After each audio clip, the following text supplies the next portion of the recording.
now with a little bit of distance, I'm like, this is incredible. I cannot believe this happened to me. I'm still a little bit numb to it, like it's somebody else. It's another version of me in a parallel universe or something. But at the time of it happening, I was pretty terrified.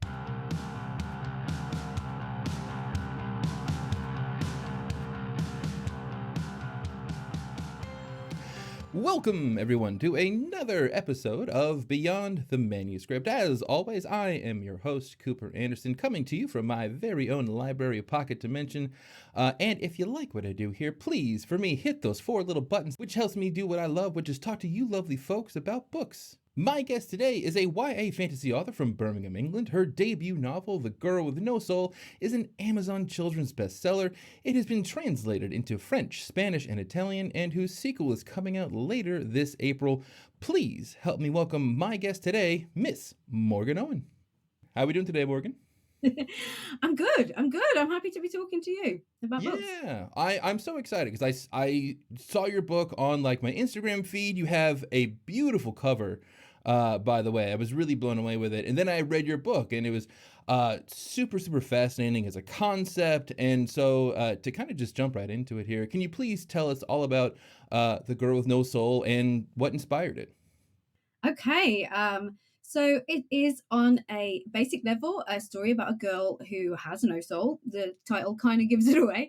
And she is basically stealing objects that contain memories for money. And she steals an object that contains a memory that pertains to her and unlocks a kind of lost past.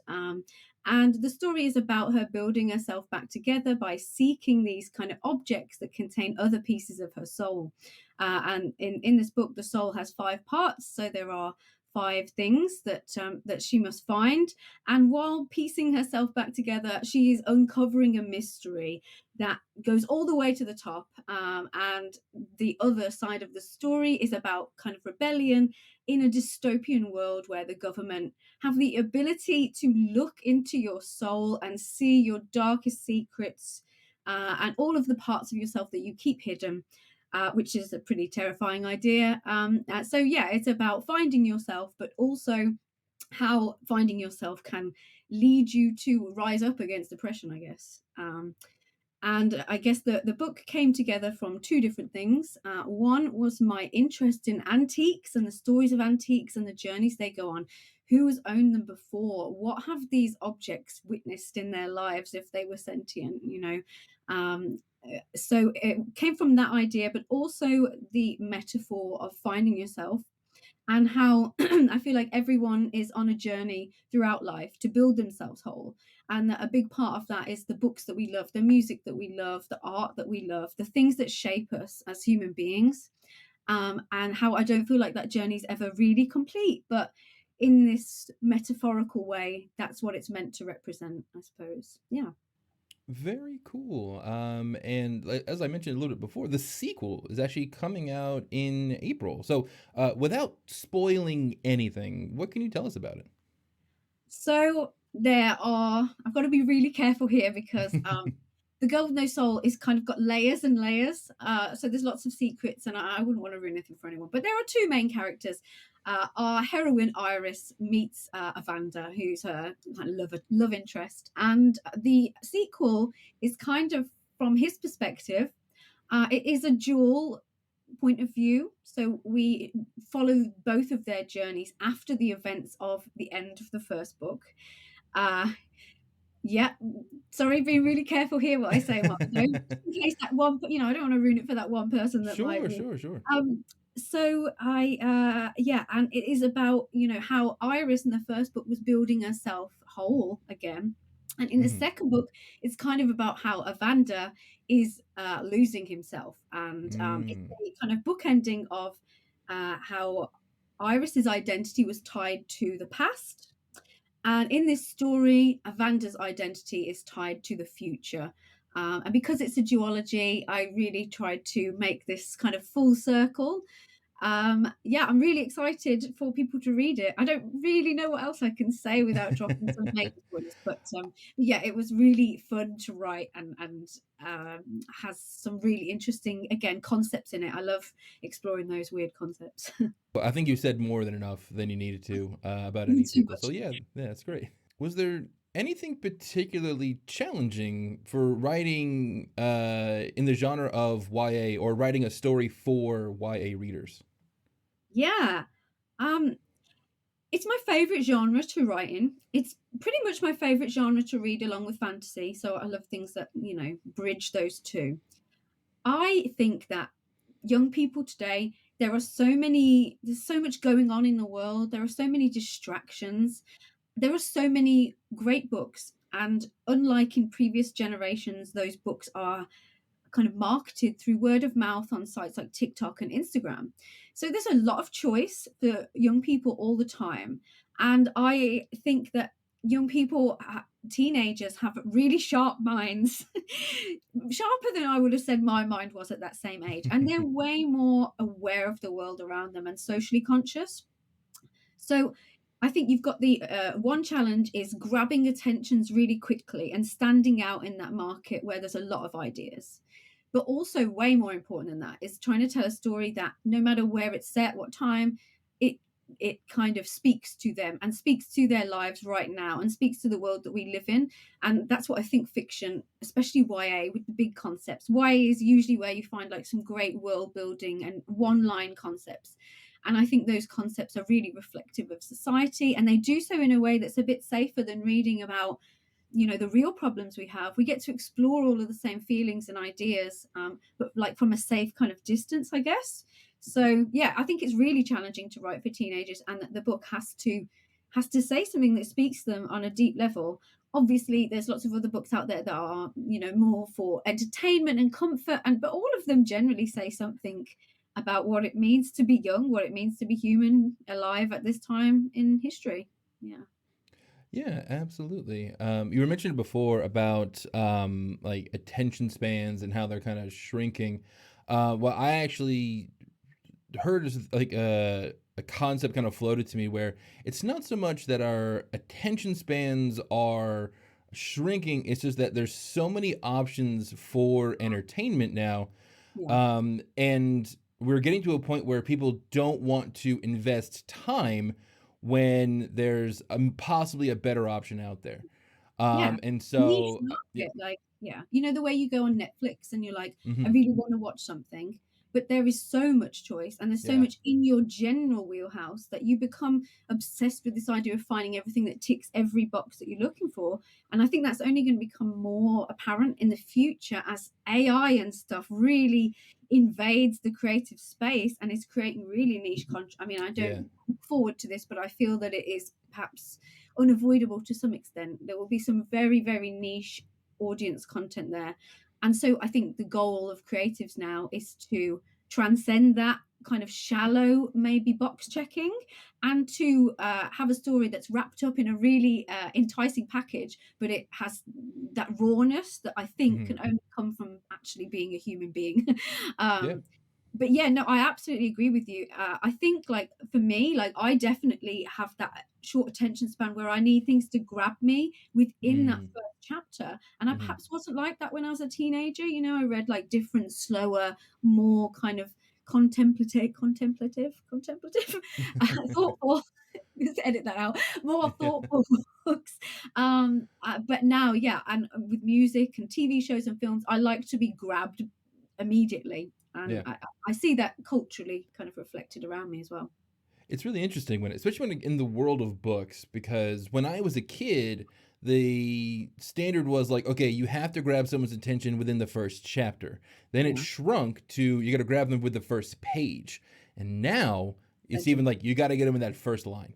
Oh yeah, You got to get that first line nailed, yeah. to grab, not even just to grab their attention, but to also promise that, okay, if you stick with it, there's going to be some crazy payoffs to this. Yeah, crafting that. I know that there are books out there that don't adhere to that rule, and they're very worthy books that are fantastic. And Hmm. will always be readers who will take 3 chapters or more to make up their mind about whether they're invested or not. But I Mhm. do think the art of crafting a first sentence is something that I personally like take seriously and Mhm.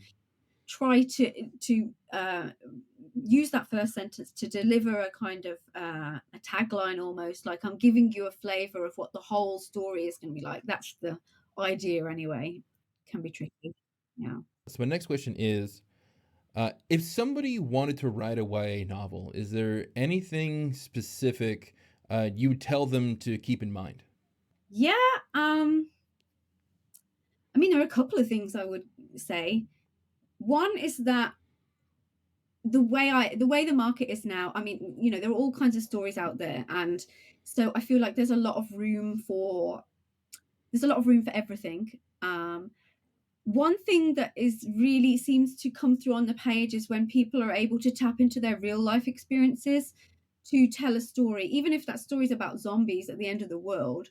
You're going to have to reach into your own soul, dredge up those perhaps most uncomfortable memories about being a teenager, and the discomfort of growing up and not feeling at home in your own body, maybe, or not feeling like you're properly accepted in the world. I think those are the things that you have to like tap into, ring, and get your kind of the heart of the book come from your own understanding, because especially like when you're older and right, if you're in your early 20s and you get your first book deal out, it's very close. It was very recent. The older you get, the further you get away from like what is to be a teenager today, I think. So you have Mm. to go deep into that raw, like universal experience of Mhm. identity and self-awareness and belonging. Like belonging's a huge one, I think, for young people, Yeah. that feels something we can tap into still, because when we have bad experiences as adults, like there's a part of me, I feel like I go right back to that young teenager who's like insecure and unsure of themselves. So that's the one thing. And then the other thing is more about marketing, and that YA loves a pitch that like is really neat and works, like the one sentence pitch, the four Mhm. sentence pitch, Mhm. however narrowly you can sort of uh trying to think of a cooking word, boil it down. I was gonna say how concentrated you Oh, can get. yeah, Yeah. concentrate. Yeah, that's better. That is something that is a really important skill, and that you can fill in a lot of the other things if you've got this standout concept that will attract attention. Like I said, if you can wrap up your story in a package like that, you will be able to get through to the most amount of people and tell that more emotional story that you want to tell. Obviously, it depends if you're writing fantasy or slice of life, or there are lots of different kind of ways that writers connect with their readers. But yeah, I think that part of the process of writing YA is completely exposing yourself, and like the darkest parts of you as well, in a way. Mhm. Like that tends to make the best stories when people are able to do that, as terrifying as that is.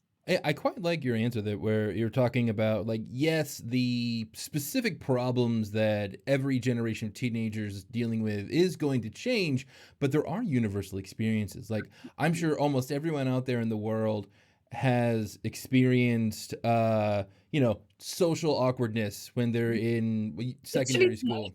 Yeah, me. of like not feeling like they belong, or not being sure of themselves, or not like just dealing with kind of just general self consciousness. Those things are kind of universal human experiences. Where like the window dressing changes a bit though, for sure. Totally. I mean, unrequited love, bullying, uh, Yeah. sexuality and gender struggles, like all of Yeah. these things are pretty timeless.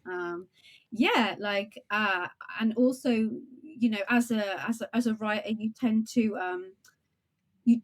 like, I can still watch media made for teenagers today and Hmm. still connect with it. In fact, Mm. I can watch and read media that is made for younger children, middle grade books. Like I read some amazing middle grade books that are very, very touching as to my adult soul, and I learn from them. So I think that's beautiful. That's the timelessness of stories. I even go even younger than that. Like there's something weirdly healing about watching an episode of Bluey. Yeah, there's been a lot of Bluey talk in my writers group chat recently. Actually, I've never seen Bluey, but I do love children's animation. Actually, I used to watch My Little Pony. Hmm. I love Steven Universe, Adventure Time. that's like another one of my interests where I've actually drawn a lot of inspiration. I think there are some really challenging, imaginative, beautiful things being made for young children that are meant to have a message for all of us, no matter how old you are. Sure, absolutely. So the next question is, how did you get started in writing? I'm not very good at answering this question because I actually can't remember a time when I wasn't writing. Um, in my book, there's like a little blurb about me, and it talks about me and my grandmother. So my parents used to go to work, and my grandmother would babysit for me, and we would sit like at the table together, and we would take A4 sheets of paper and fold them over, create books, and we would draw our own covers. My nan loved Mills and Boone. Like every time she came to the house, or every time I went there, she was reading a new like romance novel with those covers that are really, I was always fascinated with that. And yeah, my nan actually loved telling stories in her real life as well. She was very much, when you don't know what's true when it comes out of her mouth or not. But yeah, there was obviously a repressed writer in her because she had all these stories that she loved to write in these little books that we made. I still have some of them. So I was really young then, and it only continued from there. I was always read, like the most I've ever read in my life was as a teenager. Like I would read multiple books a Mhm, day. mhm. And I don't quite have that discipline in me anymore. I wish I did, but yeah, that it just never. And every time I read a book, I would have the inspiration, and I would be in my notebook, writing the bits that inspired me from what I'd just read and letting it all cook in my head. So I really can't remember, but in a professional sense, um, I would never have put myself out there at all if not for other people. So, like made a friend years ago who was worked in film production, and she was really interested in my ideas and pushed me forwards and kind of acted as a mentor. Then I met my agent, and if not for my agent, I would not be doing anything. Like it's other people sometimes that build you to that place where you're Mhm. brave enough to put yourself out there. Yeah. So, but I didn't study writing, and it was always just something I was doing that was like a mad dream that I never really thought would come true. Very cool.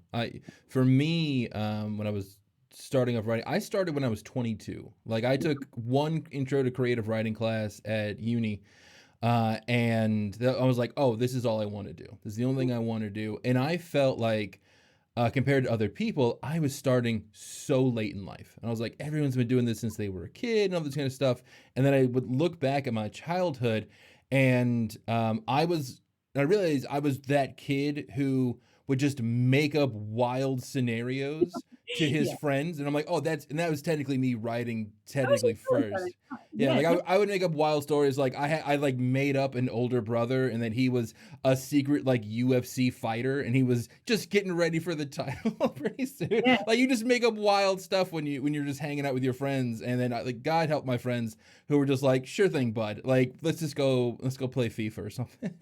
Yeah, because some people don't have that, like, they're very much in reality, they live in the present. But if you're an imaginative person, you probably were telling stories all those years to yourself. In like a lot of people, they play video games, and in their video games, they're kind of telling a story. They've got a Mhm, character that's developed, and that is storytelling to me as well. Just because it's not this traditional what people have in mind of what the storytelling. Everyone gets to that point in their own way, and it's usually just a love of like fiction and a love of making stuff up, lying, which is what we all do for a living.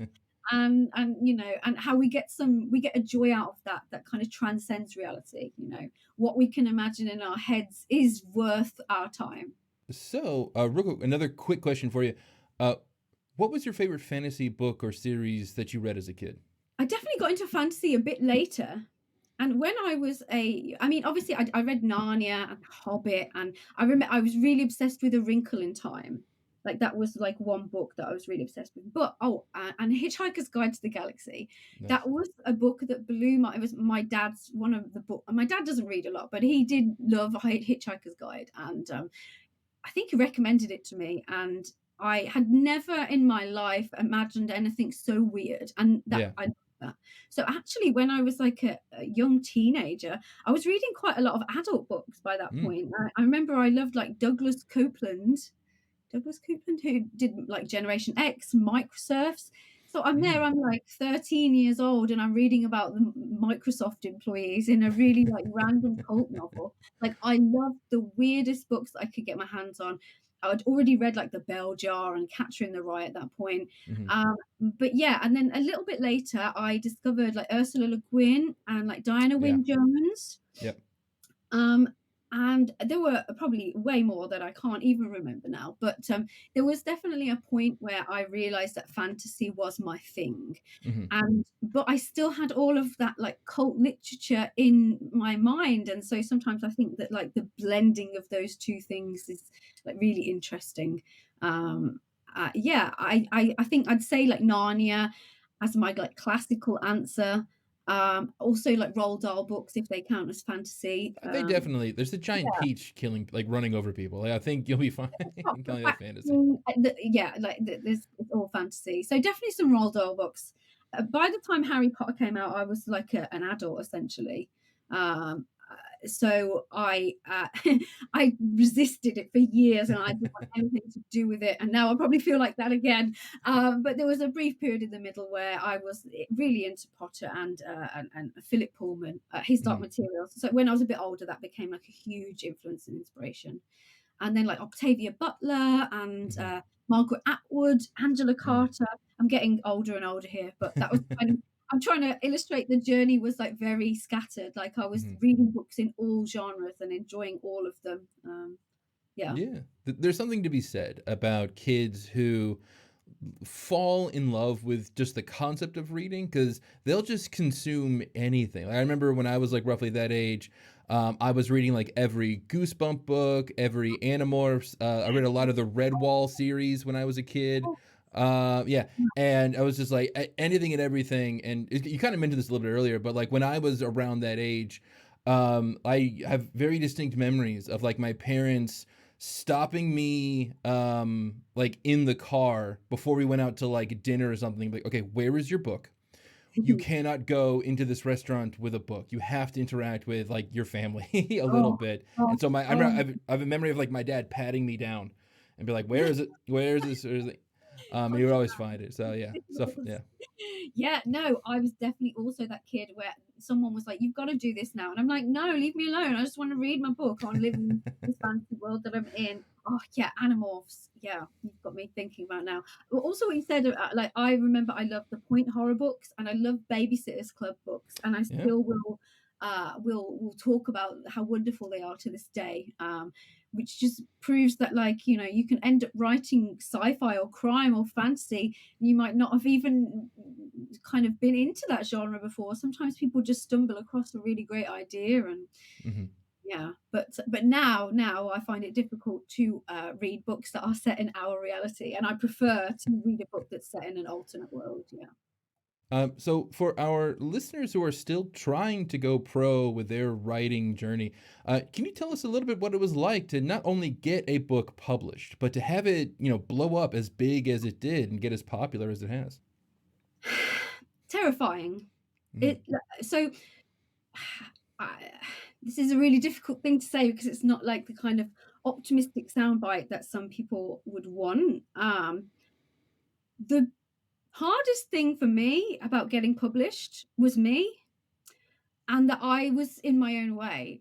Like a Mm. lack of confidence that led me not to share my work until people kind of grabbed it from me. This book, I said a couple of months before I got the deal, I said to my agent, put it in the bin.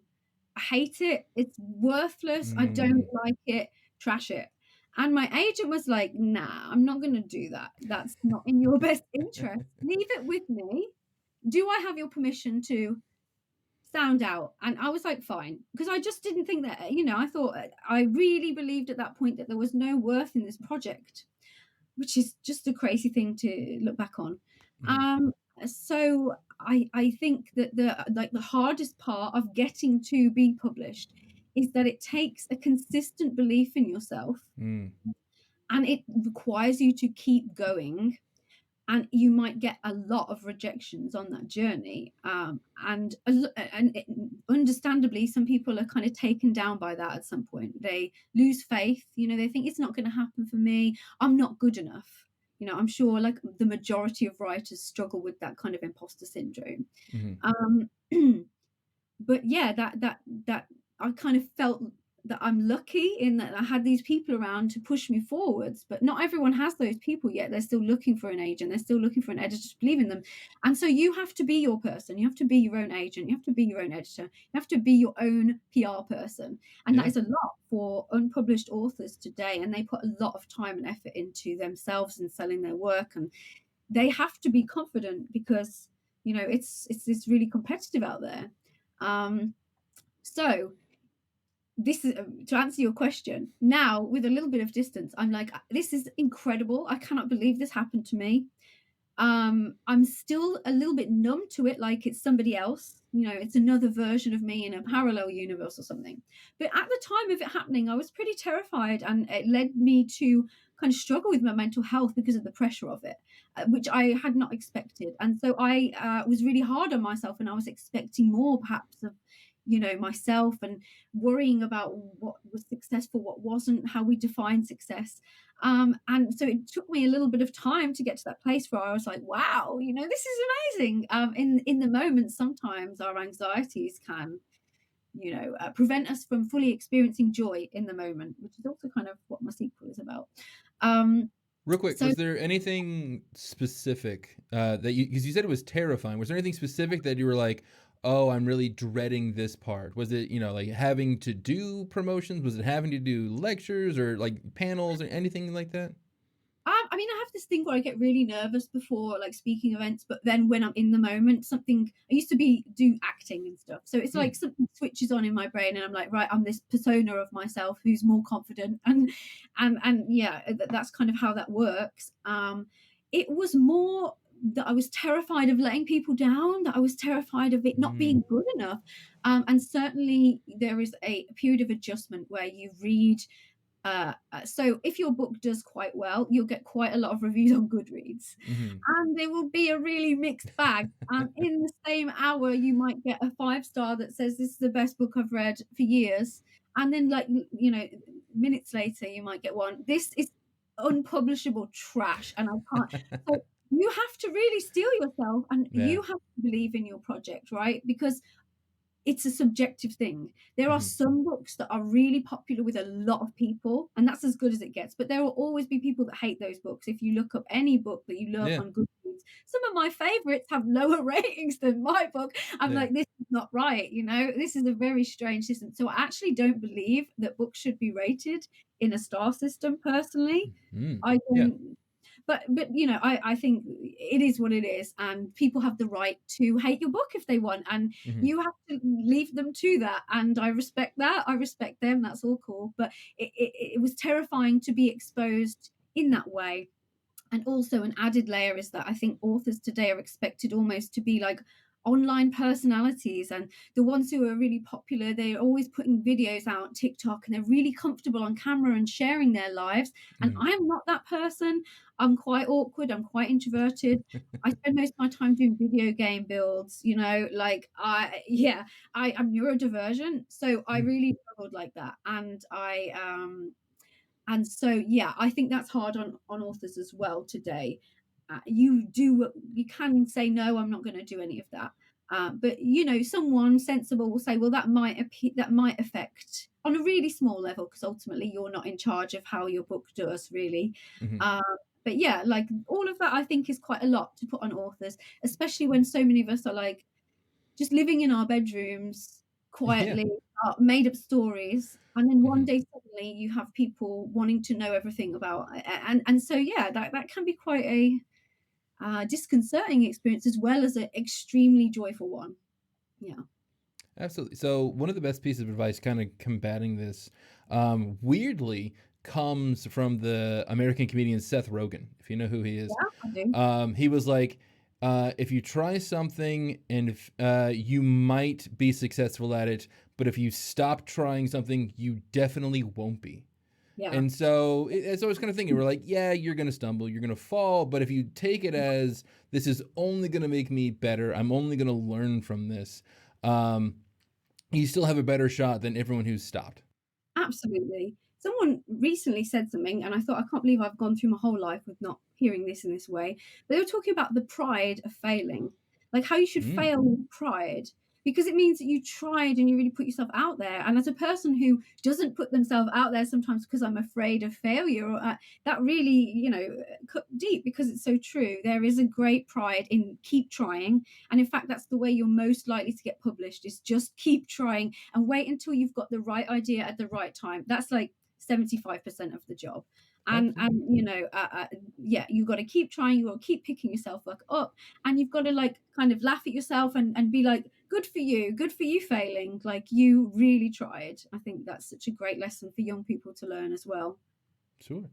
Mm. So another question here is, uh, if you could give some advice to your younger self, what would it be? Oh my gosh. This is kind of tied in with the last question, but I would tell my young self, my gosh, just be yourself and love yourself, and don't give a crap what these people think of you. Because I was one of I wanted to be liked so much. I wanted to fit in. Like I said, the neurodivergent thing meant that I felt like there was a way in which I was different to those around me. And my friends would go out of a weekend and they'd call me up and be like, "Are you coming?" I'd be like, "No, I'm playing my point and click games on my PC." You know, I'm playing Day of the Tentacle. And so I grew up, and I looked at society around me, and I wanted to fit in, and I was like, oh, here are the ways, people are popular and how they're liked, and I can be that person too. And so there was so much time wasted in feeling shame and rejection, and I think now, gosh, it was such a waste, because I wasn't like a bright spark. I had like lots of ideas and passion for the world, and I should have kind of believed in myself. And now when I see young people who love themselves and they can do this exercise where you write something good about yourself, you put it on the mirror, and it like brings a tear to my eye. I'm like, yes, yes, like love yourselves. There was nothing wrong with me. It was just I was growing up in that era of the 90s that was quite judgmental and cruel sometimes, Yeah. especially to women. And so yeah, it's always about self-belief. I think that is like the core thing for me. You getting published is not solely dependent on you being the best writer. It's about a lot of other things. It's Hmm. about persistence, it's about confidence to execute an idea, passion, and when you meet people, and how passionately you can sell it, and sell people on your world, all of those things play a role. So Hmm. yeah, that self-belief is like really core, and I would shake myself by my shoulders and say, just love yourself. Like, if I'd learned that lesson much younger, it would have changed things for me, I think. Yeah. Hmm. So this next question is going to be for three people max. But as someone who's also lived in Birmingham, England, where are some of your favorite places to go in the city?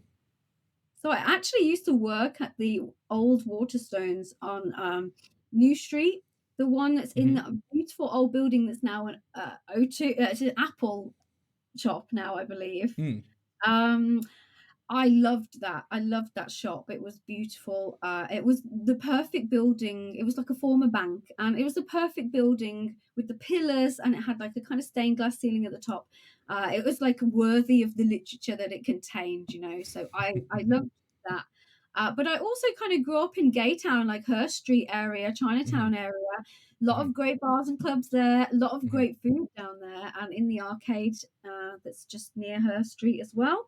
There is a beautiful library in Birmingham, also. But to be honest, like my favorite places were those clubs and bars that I went to in my formative years when I was coming to know myself. And so they're still great now, I hear. I mean, it's been a while for me, but yeah, a lot of my memories are in that area around her street. Yeah. Yeah.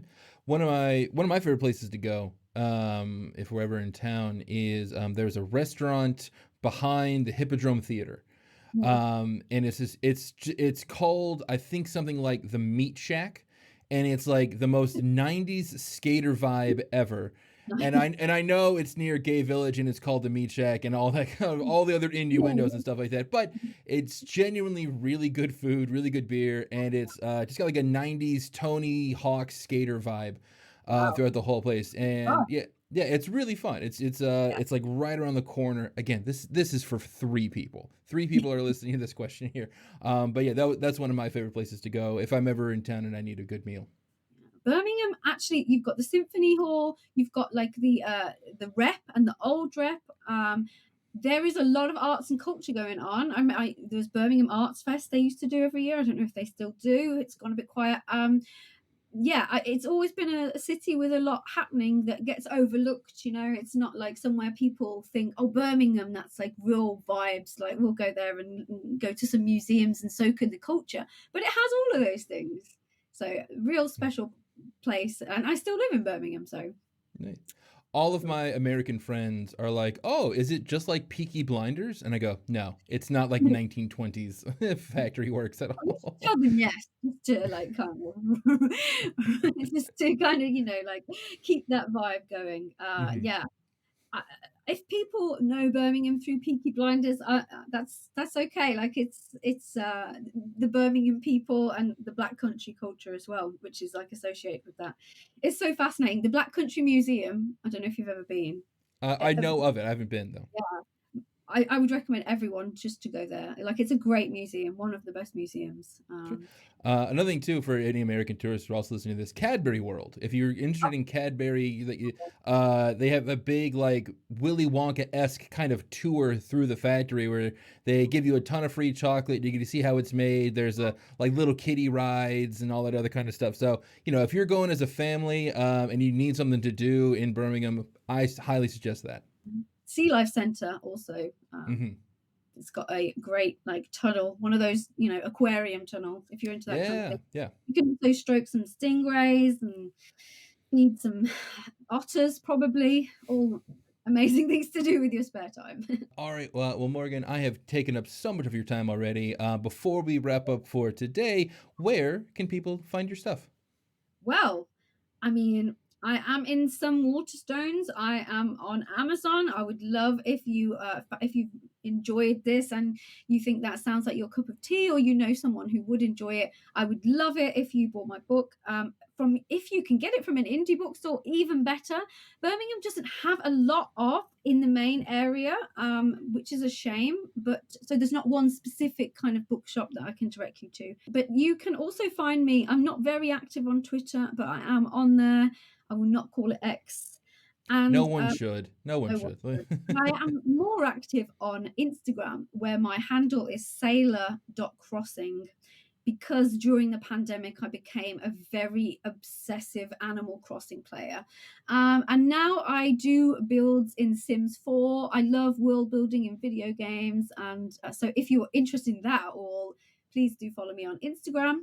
I have, like we said, a sequel coming out in April, which is also it's up on Amazon, but it is got no cover. I don't know whether you can pre-order it from Waterstones yet or similar bookshop. And yeah, I have some other things in the works that I can't talk about because publishing is 90% secrets. Hmm. So, but I would love to connect with anyone who reads my book. It makes my day when someone comes into my DMs and tells me, I read your book and I loved it. Like it makes it a writer's day. Please always do that if you can. Yeah, you'll find me about. I'm around. I want to thank my guest today, Morgan Owen, for coming on the podcast. Beyond the Manuscripts is, of course, powered by Manuscripts, where you never write alone. Morgan, thank you again so much for coming on the show, and I hope you have a great rest of your week. Thank you. Thanks for having me. It's been a pleasure.